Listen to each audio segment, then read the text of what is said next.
A third of Holyoke is Puerto Rican, and something like a quarter is in Springfield. Just the representation is very, very large. Okay, so you want to know a little bit about the Puerto Rican presence in Western Massachusetts? Yes.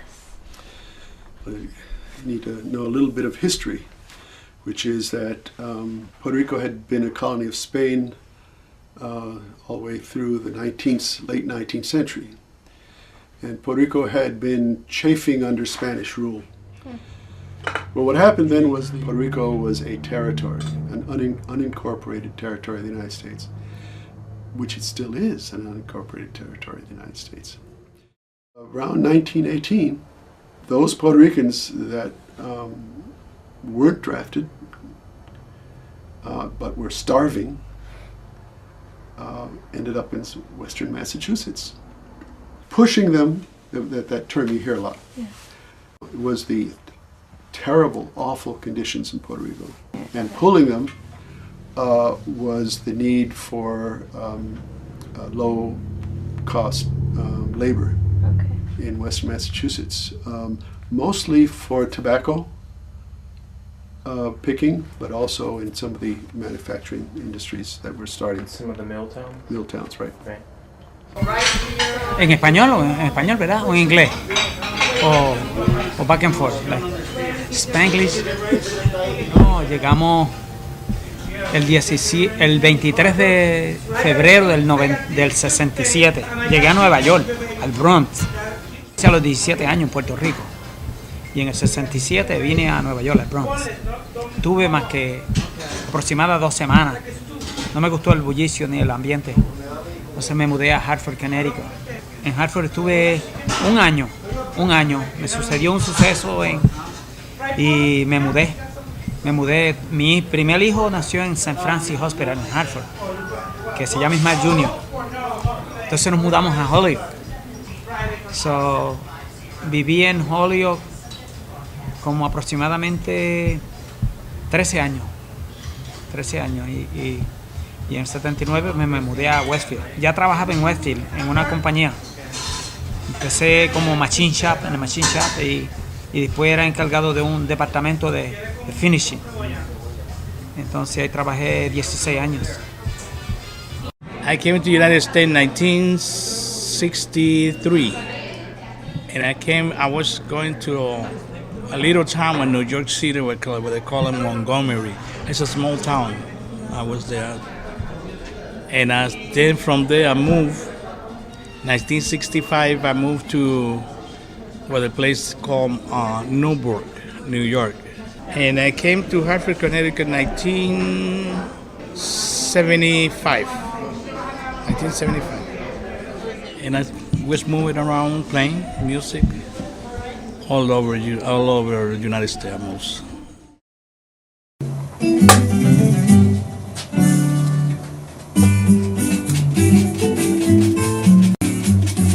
All my life. That's what I've been doing. Playing music, the typical, what they call typical jíbaro, and also the trio. Yeah. The instrument? I play the cuatro, I play the guitar, and I play el requinto. That's that way they call it. Plays all that. No me conceptúo un músico de cuatro. Lo que toco es algo que yo mismo he aprendido. ¿Entiendes? Puedo tocar muchas cosas, pero no todo. En el 4, porque el 4 es una faceta diferente de la guitarra. Ahora, la guitarra hace como más de 40 años que la estoy tocando.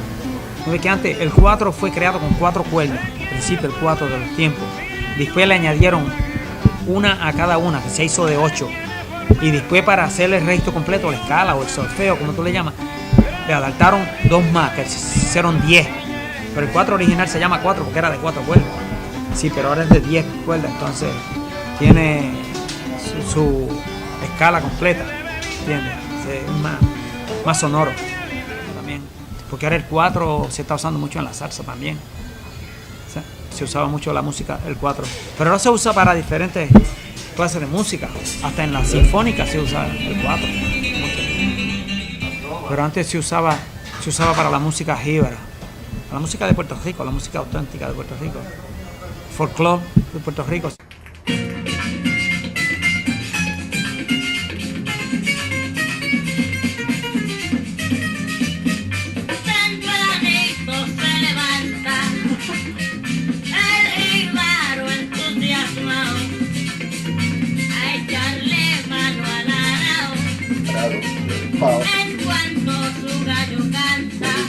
rooster sings. He gets up in the morning and to warm his throat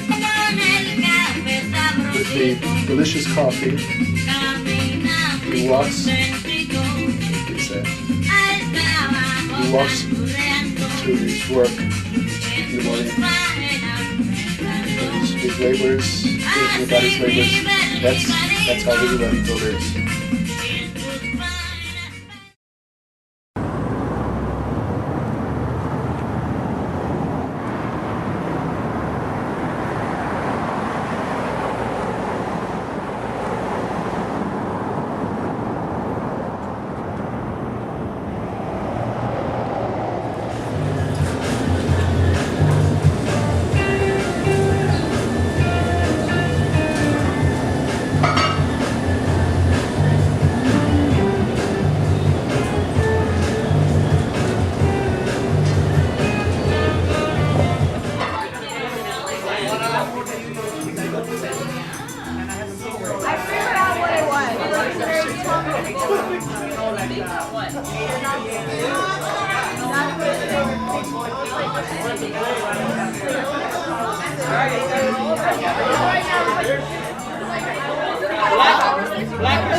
Bueno, la música la empecé en Puerto Rico, a mi temprana edad, cuando estaba en la escuela ya yo tocaba.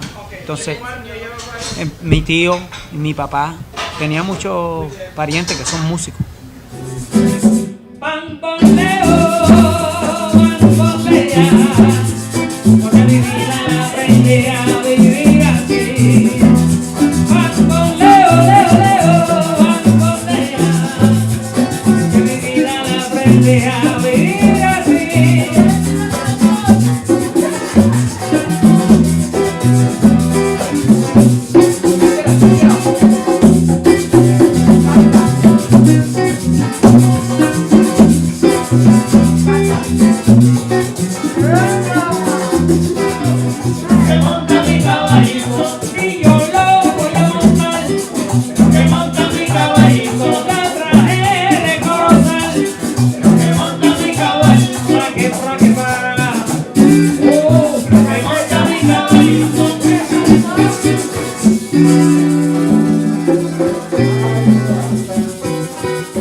¿Quién decía que en Santiago no se goza? Aquí se goza.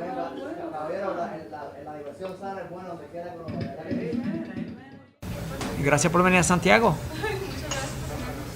What's happening in Westfield at the Santiago restaurant is only a part of it. There's a wonderful traditional music scene in Hartford. There's a terrific groups that are playing every weekend in El Caribe, in Holyoke. Oh, okay. It's a club in Holyoke.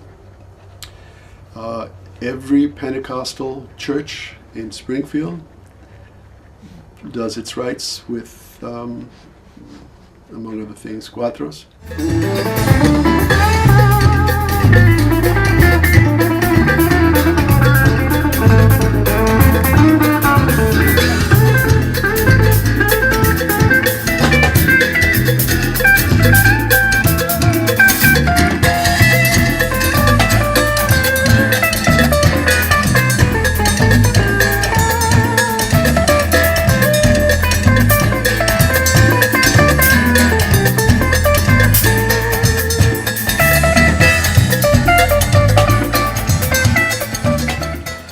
and it's good. But the people who play music, they're never bored.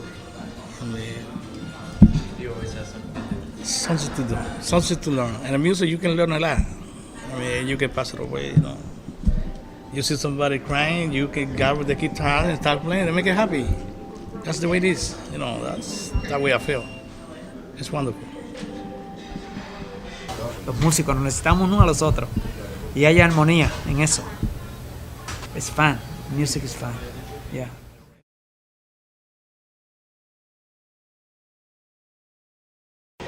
My children don't like the music. The music that I play, they say that's too old for them. So my music, they say that's, what they say, that's old faction. You know. But that's what they say. Like all country music. That's what they say they are. But I like it. I love it, and I still play it. In terms of like the youth here, how do you feel like how aware they are and like their presence in like the traditional Puerto Rican music here in the Pioneer Valley? Mm. 0 to none, and that's to be here in the valley. Mm-hmm. It's mostly grown up, few grown-ups that are involved in that tradition here. Right here, I think in this valley, I haven't seen much of the kid doing the music because there's nobody can teach them. There's no teacher for that kind of music over here, not like in Puerto Rico. But if it was a school over here, I think everybody go for that. Because it's wonderful music. I mean, it's a wonderful thing. Como yo tengo la virtud de tener los hijos míos que son músicos y hacen voces y eso, pues todo el mundo le gusta tocar con nosotros. No, Marco toca la guitarra un poco, la guitarra toca un poco, no sé, pero toca el piano y la trompeta. Entonces Beatriz toca el piano y canta. El hijo mío mayor, Diego, toca la guitarra y maraca y es un excelente maraquero. Él le encanta tocar con nosotros, mis hijos. Yeah. It seems like, you know, you bring your little bag of clothes and you bring your cuatro, because your cuatro is like a tie, a thread. You know, it's like your companion. So you know, it's interesting. That's why it's called the national instrument. I mean, there's just this. You know, how do you, when you feel Puerto Rican, how do you express that? Well, you pick up your cuatro and you start playing down your melodies. You know, it's like a sentimental tie. So wherever there are Puerto Ricans, there's communities there. There's the cuatro. You know, we in Christmas, we keep together in my house. And everybody's singing, dancing, I play the music, everybody got the maracas, all those got the whistles, all got, it's a music, because the music keeps the family together. And that's what we do. That's why we do it at Christmas. When we get together and we make a party together, you know. Yes, esa es como las navidades, que hay la música y la comida y sí, es algo que va junto ya. Pajandas, sí, las pajandas, sí. Desde niño en Puerto Rico, siempre las parrandas. Sí, lo hacemos aquí también. Well, the way we do a parranda is like an old style in Puerto Rico. What in Puerto Rico they do? We wait till the people go to sleep. We go with the cuatro, we go with the guitarra, the güiro, the maraca. We started playing at the door and knock the door. And they have to get up. Whoever goes to sleep, we wake him up. That's the way to do it. That's what I call parranda. Then we stay there like for half hour. We go to the next house. Or next people, whoever. And then they have to get up to 6 o'clock in the morning. So it's like the Puerto Rican version of Christmas caroling, but a bigger party. Yes, yes. That's the way we enjoy Christmas. That's the way it is in Puerto Rico.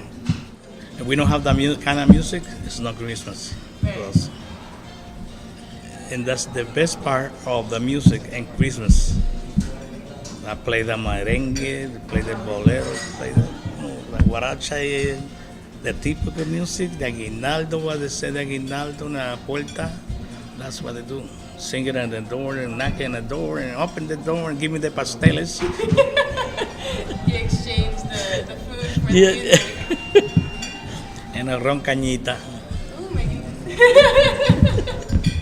That's the best. Por eso te digo que es muy importante. La música es muy importante. Es algo que te mantiene activo, te mantiene joven, te mantiene alegre. ¿Entiendes? ¿Qué sería? Una nación sin música sería una nación muerta, sin vida, ¿entiendes? Porque la música juega un papel importante en todos los aspectos de la vida. Nos va bien, la familia juntos, pues hemos trabajado fuertemente y sé que el restaurante coge mucho tiempo y es un trabajo forzoso, pero gracias a Dios, a hoy en día pues puedo decir que estamos aquí todavía y nos va muy bien, gracias a Dios. Gracias a la música y gracias a ustedes también, al público, que siempre nos apoyan. Music is my life. I feel music is my life. Anybody who plays music is always happy. You learn how to play music, you're happy all the time.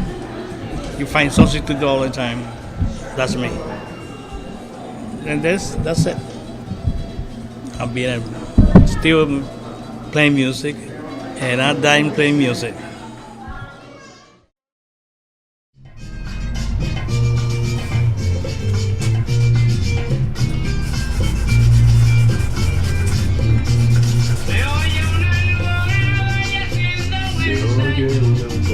Yeah, 6. Se oye una alborada. That's aguinaldo. You can tell by the number of syllables whether it's a décima or an aguinaldo.